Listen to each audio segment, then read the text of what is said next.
এই ইঁদুর বন্ধু, তোমাকে নিয়ে তো আমি আজকে ক্লাসে ঢুকতে পারবো না। এই তো ইঁদুরটাকে ছাদের উপরে রেখে দেই। আরে এই মানুষ বন্ধু, তুমি আমাকে এখানে রেখে কোথায় চলে যাইতেছো? আরে বিলাতি ইঁদুর, তোকে যদি ক্লাসে নিয়ে যাই তাহলে তো স্যারের বিলা খেয়ে ফেলবে। ঠিক আছে বন্ধু, তুমি তাহলে তাড়াতাড়ি চলে এসো। আর তুমি এখান থেকে কোথাও চলে যাও না, এখানেই থেকো। তো বাচ্চারা বলো, এবার গাভী আমাদের কি দেয়? স্যার গরু তো দুধ দেয় আমাদেরকে। Wow, very good. এবার তোমরা বলো মুরগি আমাদেরকে কি দেয়? স্যার মুরগি আমাদের আন্ডা দেয়। হ্যাঁ, তোমাদেরও তো ঠিক আছে। আমি কি ক্লাসে আসতে পারি স্যার? ও এসে পড়েছিস মিন্টু, তোর কি মাথাটা তো ঠিক আছে? এটা স্কুলে আসার সময়। সরি স্যার, ঠিক আছে তুই যা এখন তোর জায়গায় গিয়ে বস। আরে কি হয়েছে বিলাই? স্যার আমি তো ক্লাসের আশেপাশে একটা ইঁদুরের গন্ধ পেয়েছি। এই ইঁদুরগুলো তো আমাদেরকে প্রচুর জ্বালায়। তুমি যাও ক্লাসের আশপাশ থেকে একে খুঁজে বের করো। ঠিক আছে স্যার, আমি এখন ওকে খুঁজে বের করতেছি। বাচ্চারা তোমরা সবাই পড়া বের করো, আমি একটু বাহির থেকে ঘুরে আসতেছি।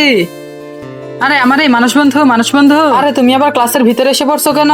আরে আমার তো বাহিরে অনেক ভয় করতেছে, তাই তো আমি ক্লাসের ভিতরে চলে আসলাম। আরে কি বিলাই, ওর ব্যাপারে বিলাই তো আমার দিকে চেয়ে আছে। আরে এই তো আমার খাবারটা পেয়ে গেছি। আরে এই বিলাই, তুমি আমার ইঁদুর বন্ধুটাকে খেয়ে ফেলো না। জানি না এই বৃদ্ধ বাবাটির জন্য কে একটা লাইক করবে। আমি জানি দুষ্ট ছেলে লাইক সাবস্ক্রাইব করে না, ভালো ছেলে লাইক এবং সাবস্ক্রাইব দুইটাই করে দেয়।